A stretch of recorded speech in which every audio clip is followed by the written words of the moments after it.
Okay, ladies and gentlemen, we're going to be continuing on today with a little bit more practice.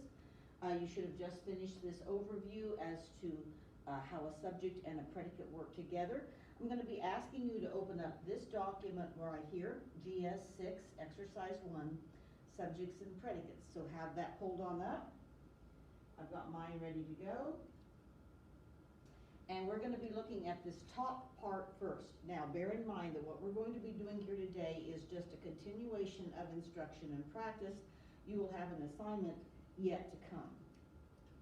Once again, in this task, you're looking at the basic building blocks of the sentences of the English language, which is simply the subject and the predicate.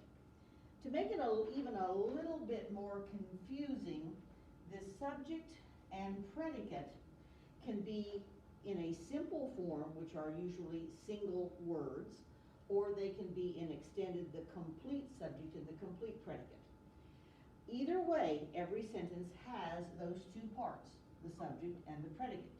Again, the subject tells whom or what the sentence is about, and the predicate gives information about that subject, what it is, what it's doing, what's going to happen to it. In this example, we're splitting this sentence right here. This subject is about an old horse. And what did the horse do?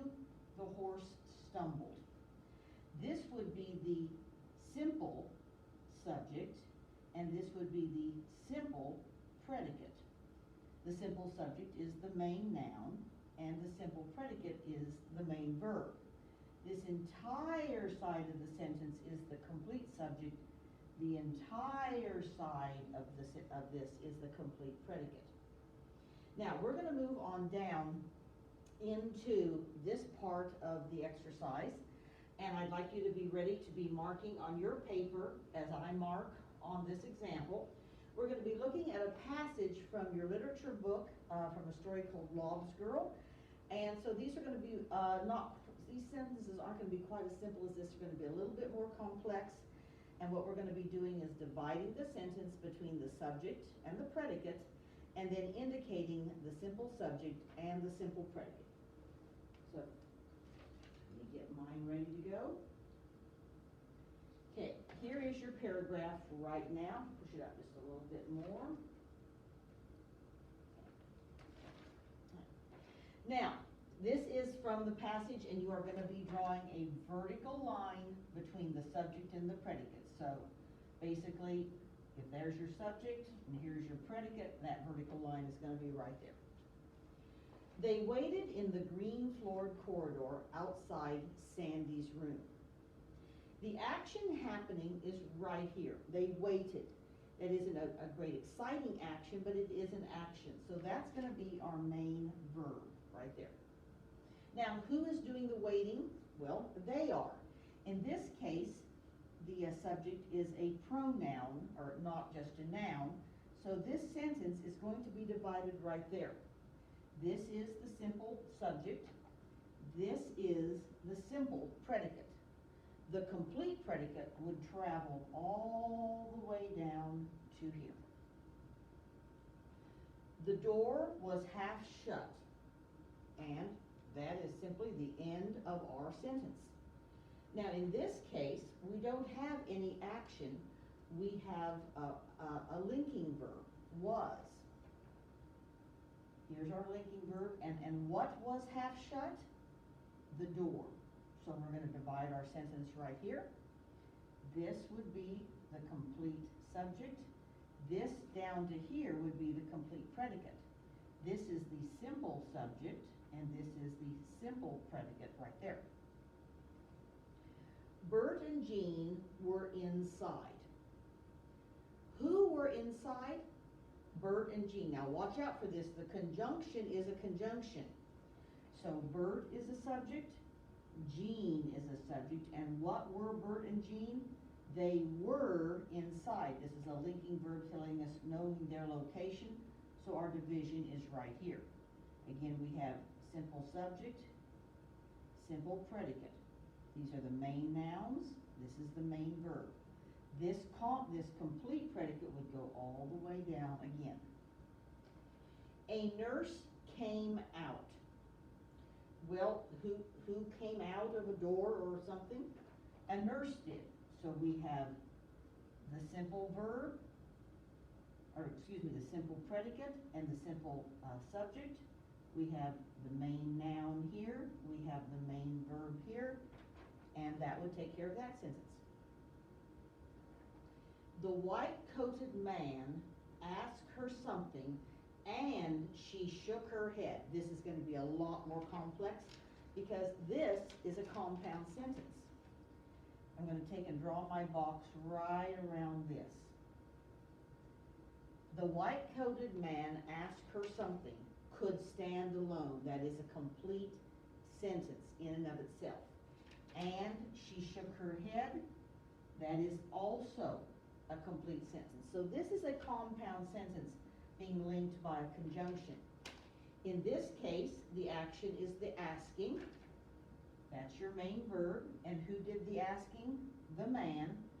So right there is your split between the subject and the predicate, this being the simple subject, and this is the simple predicate.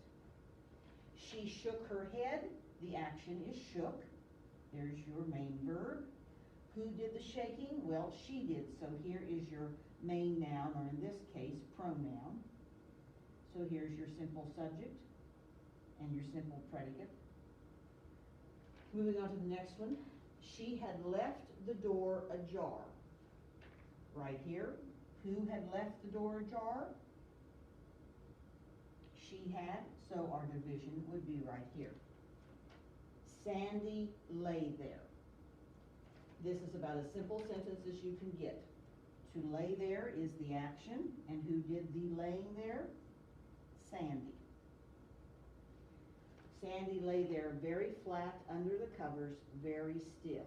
All of this would continue down to be the complete predicate. But this is the simple subject, and this is the simple predicate. The rest of it is the complete. Her head was turned away. Was turned is your verb. What was turned? Her head. So here we have the simple subject, and here we have the simple predicate made up of the main verb, this being the main noun. All Lob's attention was riveted on the bed. Was riveted is the action. What was riveted? The attention was, and this is one of those nouns. Lob owns the attention, but the attention is acting as the primary noun. So this is your simple subject. Over here is your simple predicate, and of course the complete predicate would go on down. He stared toward, he strained toward it, but Granny Pierce grasped his collar firmly. We have another compound situation. He stared toward it. Could be a sentence that could stand alone. But is your conjunction. Granny Pierce grasped his collar firmly could also stand alone as a sentence. So the action in the first half of this compound sentence, he strained. Strained is the action, so there is your primary verb. Who did the straining? He did. So there's your primary, in this case, pronoun. And here is your primary verb. So this is your simple subject, and this is your simple predicate. Granny Pierce clasped his collar firmly. Who did the clasping? Well, Granny Pierce did. That is where you would divide your sentence between the subject side and the predicate side. Granny Pierce is the main subject, is the main noun, giving you the simple subject. This is your primary verb, giving you your simple predicate. The complete predicate extends on. Now, for the remainder of your assignment, this was practice, you are actually going to be participating in a Kahoot. You will need to go back into your assignment and find the link, and it is an assigned Kahoot. When you are done practicing identifying simple subject and simple predicate, your report will come into me. So give it your best shot. Watch these videos again if you think it will help you. Bye for now. Signing off.